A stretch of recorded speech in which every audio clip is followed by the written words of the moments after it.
Hello guys, welcome to Sourav Omniverse YouTube channel. আজ Calcutta university English honours semester 4 ACC বি2 paper থেকে suggestion video বানিয়ে দিচ্ছি।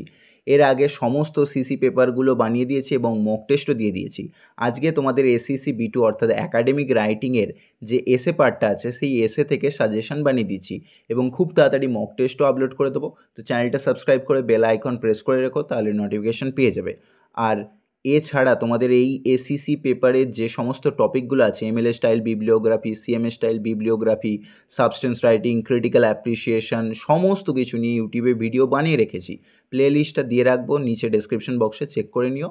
এছাড়াও আমি ইউটিউবে লাইভ ক্লাস করাবো। তোমাদের সিসি পেপার যেদিন লাস্ট থাকছে, অর্থাৎ এসিসি পেপারের আগের দিন এবং তার আগের দিন, টানা দুদিন কিন্তু আমি ইউটিউবে লাইভ ক্লাস করাবো। অতি অবশ্যই জয়েন করো, চ্যানেলটা সাবস্ক্রাইব করে রেখো, তাহলে জানতে পেরে যাবে সমস্ত কিছু, কোন টাইমে কখন ক্লাস হবে। আর আজকে এসিসির এসে পার্টটা থেকে ভিডিও বানিয়ে দিচ্ছি, এরপর মক টেস্টে আরও কনসাইজ করে দেবো। এখানে 11টা টপিক রেখেছি, তবে মক টেস্ট যখন দেবো মক টেস্টে আরও কমিয়ে দেবো, ঠিক আছে।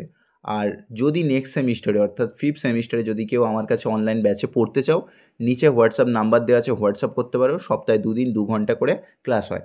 লাইভ ক্লাস হয়ে যাওয়ার পর সেটা রেকর্ডেড ক্লাসও কিন্তু গ্রুপে দিয়ে দেওয়া হয়, ফলে ক্লাস কিন্তু মিস হয়ে যাওয়ার কোনো ব্যাপার নেই। ফিজ হচ্ছে 450 রুপিস পার মান্থ।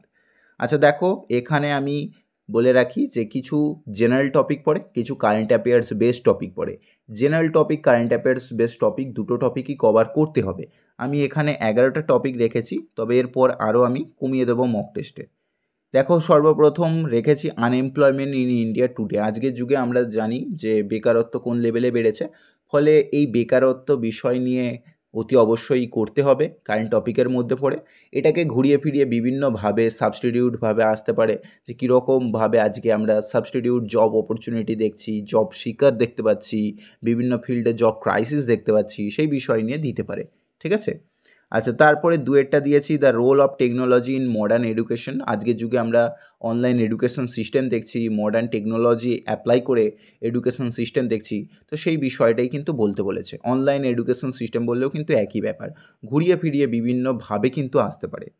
আচ্ছা, তারপরে 3-এর কোশ্চেনটা যেটা দিয়েছি 2022-এ এটা এসেছিল, write an essay on the condition of women in India today. আজকের যুগে মহিলাদের যে অবস্থা ইন্ডিয়ার মতো সোসাইটিতে, সেই বিষয়টা বলতে বলা হয়েছে, ঠিক আছে। সেই নিয়ে একটা বিবেচনা করতে বলা হয়েছে। Write an essay on gender equality, or হিসেবে দিয়েছি জেন্ডার ইকুয়ালিটি বিভিন্ন জব প্লেসের ক্ষেত্রে, বেসিক্যালি যে কীরকমভাবে জব প্লেসের ক্ষেত্রে জেন্ডার ইকুয়ালিটি আমরা দেখতে পাই বা কীরকম ডিসক্রিমিনেশন হয়, সেই বিষয়গুলো বলতে বলা হয়েছে। ওর হিসেবে দিয়েছি representation of women in advertisement. মহিলাদেরকে কীরকমভাবে অ্যাডভার্টাইজমেন্টের মধ্যে দিয়ে দেখানো হয়ে থাকে, তাদের যে বিভিন্ন লুকস বা কীরকমভাবে তাদেরকে শো করানো হয়ে থাকে, ঠিক আছে। তাদের আইডিয়ালিস্টিক একটা চেহারা থেকে তাদেরকে অন্যভাবে দেখানো হয়ে থাকে, তো সেই বিষয়টাকে, তার যে নেগেটিভ ইম্প্যাক্টটা, সেই বিষয়টাকে অতি অবশ্যই বর্ণনা করতে হবে। এটা 2022-এ এসেছিল, খুব গুরুত্বপূর্ণ একটা টপিক। আচ্ছা, তারপরে 4-এর দিয়েছি impact of social media on mental health. কেননা আমরা আজকের যুগে জানি যে সোশ্যাল মিডিয়া সমস্ত কিছু ফেক, ফলে এখানে আমাদের মানসিক হেলথের ওপর একটা বিশাল ইম্প্যাক্ট পড়ছে, তো সেই বিষয়টা অতি অবশ্যই করতে হবে। ওর হিসেবে দিয়েছি সোশ্যাল মিডিয়া অ্যাডিকশন, কেন আমরা কম বেশি সকলেই সোশ্যাল মিডিয়ার অ্যাডিকশন হয়ে পড়ছি, গোলাম হয়ে পড়ছি, সেই বিষয়টা। Impact of social media on daily life and education, আমাদের এডুকেশনের ওপর কীরকম এফেক্ট পড়ছে, ডেলি লাইফের ওপরে আমরা ইমিটেট করছি, আমরা যে ইনফ্লুয়েন্সারকে অনুসরণ করি তাকে আমরা জাস্ট ইমিটেট করছি, তো সেই বিষয়টা। এছাড়াও এটাকে অর্ক হিসেবে সাইবার ক্রাইমিং অন সোশ্যাল মিডিয়া, কীরকমভাবে সাইবার ক্রাইম হয়, সাইবার বুলিং হয়ে থাকে, সেই বিষয়টা কম বেশি সকলেই জানো, ফলে এই বিষয়টাও একটা গুরুত্বপূর্ণ টপিক। এরপর দেখো নেক্সট যে টপিকগুলো দিয়েছি, নেক্সট টপিক হচ্ছে global warming. Global warming on environment, এটা একটা গুরুত্বপূর্ণ টপিক এবং এটাকে অর হিসেবে বিভিন্ন কিছু আসতে পারে। Air pollution, water pollution, sound pollution, soil erosion. Soil erosion মানে মৃত্তিকা ক্ষয়, ঠিক আছে। ল্যান্ড পলিউশন, অর হিসেবে climate change and it's impact on global agriculture, ঠিক আছে। পরিবেশ পরিবর্তনের কারণে চাষবাসে কীরকম ক্ষতি হচ্ছে। আচ্ছা, 6-এর দিয়েছি, তাহলে এটা কিন্তু একটা কমন টপিক 5-এরটা। 6-এরটা দিয়েছি দেখো, assess the ethical dilemma surrounding artificial intelligence মানে AI and its potential consequences in various industries, কীরকমভাবে এআইয়ের ইম্প্যাক্ট পড়ছে আমাদের চারপাশে সমস্ত দিকে, সেই বিষয়টাই বলতে বলা হয়েছে, আর্টিফিশিয়াল ইন্টেলিজেন্স।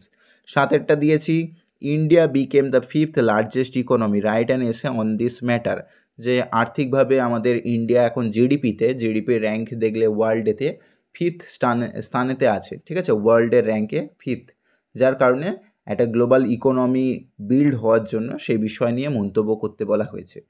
পরের টপিক, এটাও current topic, democracy in India, recently vote হয়ে গেল, তো ভোটকে নিয়ে একটা কোটেশন দেওয়া আছে যে vote is a false satisfaction in India, যে ভোট হচ্ছে আমাদেরকে একটা মিথ্যে, একটা ভাঁওতা স্যাটিসফ্যাকশন দেয়া হয়ে থাকে। তুমি এই বিষয় নিয়ে কি মনে করো, তুমি কি এটা কীভাবে দেখো, কোন পার্সপেক্টিভ ভিউ থেকে দেখো সেই বিষয়টা।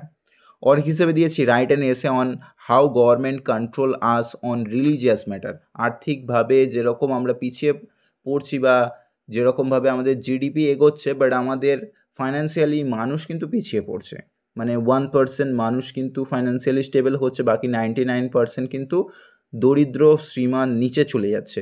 ফলে এইগুলোর সমস্ত ক্ষেত্রে পলিটিক্যাল একটা এজেন্ডা কাজ করে থাকে, এবং সেখানে আমরা ধর্মের ভিত্তিতে দেখতে পাই পলিটিশিয়ানরা অনেক সময় জয়লাভ করে থাকেন।